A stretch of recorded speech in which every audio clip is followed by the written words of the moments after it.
So first thing, we got a smile. Hey. That will be a future thumbnail for this video. Hello, everyone. Rob Murray here, and I have Harold DeVries, Renaissance man and entrepreneur. Renaissance man? Absolutely. Wow, you're not saying that I'm from the Middle Ages now, are you? No, not even a little bit. Toastmaster extraordinaire, business advisor, entrepreneur. Now you're making me blush. Super fashionable. Now you're really making me blush. I just want to tell you, like, the relationship we've had over the years meant a lot. Harold's opened a lot of doors for us. There was one specific introduction you made to Innovation Guelph and Steve Barrett. Right on. He's still a mentor. He's on our board of advisors. Wow, he's helped us grow, and your support has been, it will be forever appreciated. So awesome. Well, that goes both ways. Just saying. So we're doing I'm in a Car with Harold DeVries. This is episode number 17. So we're starting to get some momentum going with these things. So thanks for doing it. Okay. As long as you're arresting the momentum going backwards here. No, you're good. You're good. You don't know what you're in for, do you? You're right. I don't. I never know what I'm in for with Harold. Keep it coming, dude. Keep it coming. So yeah, you've done so much. So maybe you can just give the audience a little bit of context around kind of where you've come from and what you're up to. How far back do you want to go? I don't know, as far back as you think is relevant? Back in the 90s, I started my own business. I got tired of having to wait for customers to come see me in a clothing store I worked in, so I went out and turned the tables and decided to take the clothing store right to the doors of the people I was serving with an in-office custom clothing service. That's a business that I ran for 9 years until my customers became more of a pain than a joy. Yeah, okay. Yeah. And from there, I just switched over into doing what I thought turned out to be a real vocation, helping people do what I did, that is start and run businesses. Cool. So been working at that since January of 1999. Well, and that's how we got introduced, was through the Guelph Wellington Business Center. You're right. So I started in Kitchener back in 99, 4 years in the private sector, and then in June of 2012, I joined the Business Center Guelph Wellington. Cool. That's when we met. Awesome. Yes. And the rest is history. What a history it was. and now you've done improv, you've done what was the talks that were out in Ignite Talks, Ignite Guelph, stand up. You've done a ton of stuff with Toastmasters, yes, and won some awards. Yeah, that was quite the experience. I decided after years of being people recommending join Toastmasters, you'll love it. I finally found a group that started as a charter group. We chartered in January. We meet every Monday at Goodness Me at noon. It's an awesome group of people, Toastmasters. I participated on the last weekend, actually, at the international speech and evaluation competitions at the district level. So this was, as they built it, it was the quarterfinals for the world's, and it was an awesome experience. Cool. Well, I'll make sure after we do this video, I count how many ums you gave us, and yes, I'll send you your Thank report. You. I appreciate that. Grammarian report. Yeah. That's it. How many filler words did? Yeah. Feel free to leave in the comments below if you can count how many how many uhs or ums Harold gave us. That'd be great.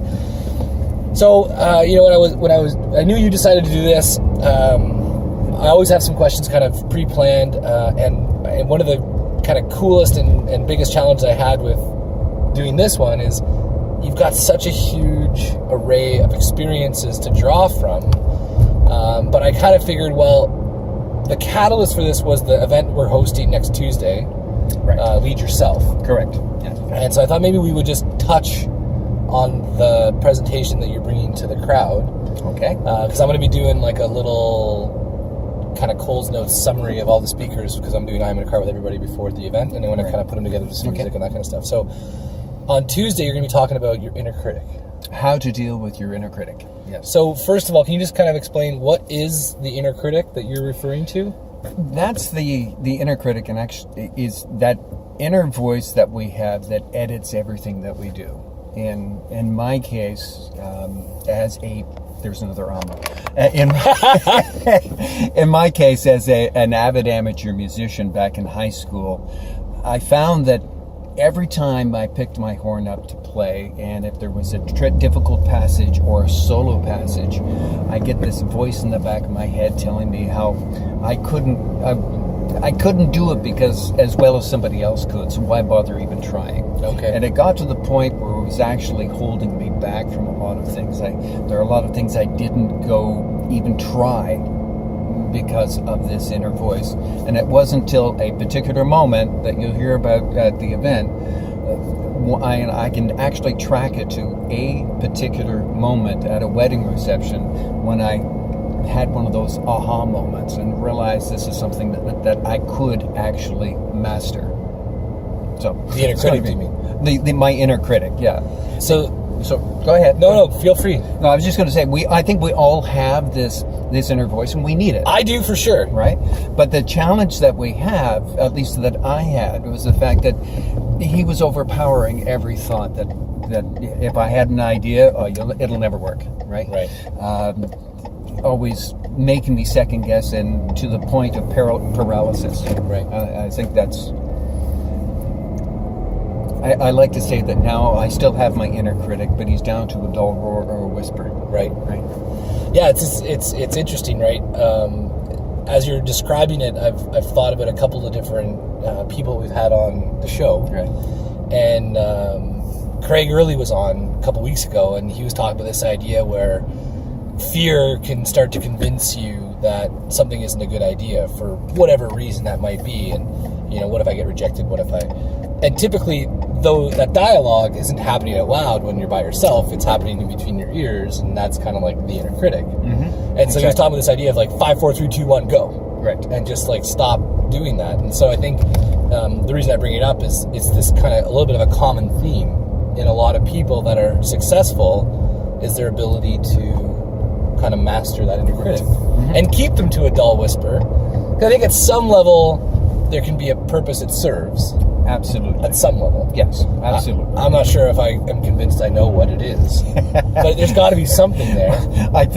Personally, I think that's something that we all find that level as what is it that I need? What role does my inner critic need to play in my life? Yeah, like don't jump off the 80-foot cliff. Basically, like 40's good, 80... Your critic's like, don't do it! Well, that would be something you would do. At my office at the business center, people often will ask me why I keep a rubber mallet on my desk. And that's for those people who don't have an inner critic, I call it my rubber mallet of common sense. Okay. Every once in a while, you just kind of have to pull it out and remind somebody that, you might want to think about that. Sure. Like, 40's good, 80 not so much. Yeah, exactly. At least not with that parachute. So one of the things you've kind of had a privilege in your position to do is like help, probably hundreds of starting businesses, entrepreneurs, take their business to the next level. Yes. And so I would imagine that through those experiences, there's some common themes of challenges and opportunities that you've kind of encountered. So for the person that's thinking about starting their business, or maybe even the owner of a business that wants to take it to the next level, is there something that you would say to them through your experiences that you found to be true and almost, universally, that they would want to keep in mind or consider when, building a team or starting a business or whatever, anything like that? Probably the most important one is choose your destination. It's so easy to just launch into a business and start growing it and hope that it will grow organically. Whether it's starting business or even wanting to grow your business, unless you know what that you have chosen a goal, or what I refer to as a destination. You're starting here, you want to get to this point. Now we can map out we can program the GPS or map out a route to get there. Right. Along with that, and probably first and foremost, is to look at why you want to do it. I think a lot of people get into business that I've seen. They get into the business because this is the only choice that I have. This is something I'm really good at. I might as well make a business out of it. Right. That's good.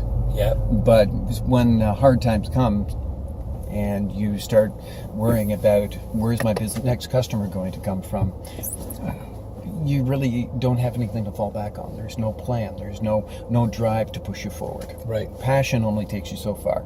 That's the fuel. You need some kind of sense of purpose that's going to give you some direction to where you want to go. Yeah, it's interesting because as you describe it that way, I totally agree. And I think the kicker is it's really easy to get through shitty times when you understand why you're doing what you're doing. Exactly. And I can relate here at Intrigue, like a lot of people, we get a lot of really positive feedback in the community about, you know, the direction we're taking as an organization and the team experience and all that kind of stuff, but I don't think people always understand the nuances and the days, you know, the in and out of, or the ups and downs of the day in and day out, because sometimes in the beginning of the year, it was like this cloud kind of over the organization, and not to say we weren't growing and doing great things, but it was a tough, like, kind of walking through sludge moment in the organization, and it was a bit tougher to come in and do the things, and sometimes you question about why, but then I think when we fall back on our purpose, this idea of empowering leaders and strengthening communities and using that as a compass of why we need to get up and keep pushing because this is something that's worth doing, has really made it easier to kind of push through that sludge. And now today, you know, I would say our energy in the office right now, the momentum is huge, and we're starting to see a lot of traction, which is awesome. But it was only with really coming back and talking about, like, what we're doing is meaningful, and we need to keep going. Have you ever run cross country? Yeah, sadly. Okay. I remember in high school, this is the one sport I actually got involved in and actually had some success with, is running cross country. And I remember the training route that we ran. There was always one low area where it was just like this muddy, marshy field. And after the weather like we've had recently with all this rain, I guarantee you it would be like 6 inches of mud. Right. And if you ran into this, by the time you got to the other side of this field, you had like 10 pounds of mud on each shoe. Yeah. And it was just so easy to get in, when you got in the middle of it, just to give up and say, oh, I said, I'm done. Yeah. Right?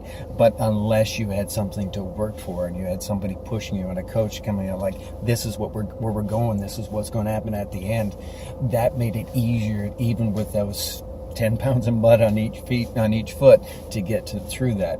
We go through that in business too, right? And that's where you came from. The fact that we're here, we're in the thick of it, we're making progress, not much, but we're making progress. Look where we're going. Yeah, that's it. So that's cool. I love those metaphors. Yeah, dude. And they all work. Yeah. I totally believe in them. So thank you for doing this. My pleasure. My pleasure. Just before we go, why do you do what you do? Why do you find so much energy and passion for helping other people grow their business? I noted a few years ago that my career tends to run in 9-month cycles. Every 9 months, something significant changes in my career. Often small, but often big. And I remember during one of those gestation periods, I was just major career crisis. And then I found this wonderful book called The On Purpose Person. And I read that, devoured it in the evening. Took me a week to digest it, and felt challenged to create some kind of a purpose statement, something to articulate why I do what I do. And since I've had that, it's just something which helps me keep focused on what I want to do. I love helping people, and my purpose statement is I exist to serve by helping others build foundations. Cool. Right? And as long as I know that the biggest thrill that I get is seeing somebody else achieve a dream or something that they were aspiring to. I walk into to see a client who has just started their business, and they each get that same silly grin on their face that says, look what I created. Yeah, it's awesome. And I get goosebumps. Yeah. And it happens every single time. Awesome. Right? So that's why I do what I do. Well, thanks for doing it. In the long-winded way. That was great. No. Hey, 14 minutes. I'm trying to keep them under 10. We're doing all right. Okay. Thanks, dude. We'll take the ums out, and then you can edit it down to 10. Yeah, sure. 4 minutes of ums. We'll see what the comments say. Thanks, guys. Awesome.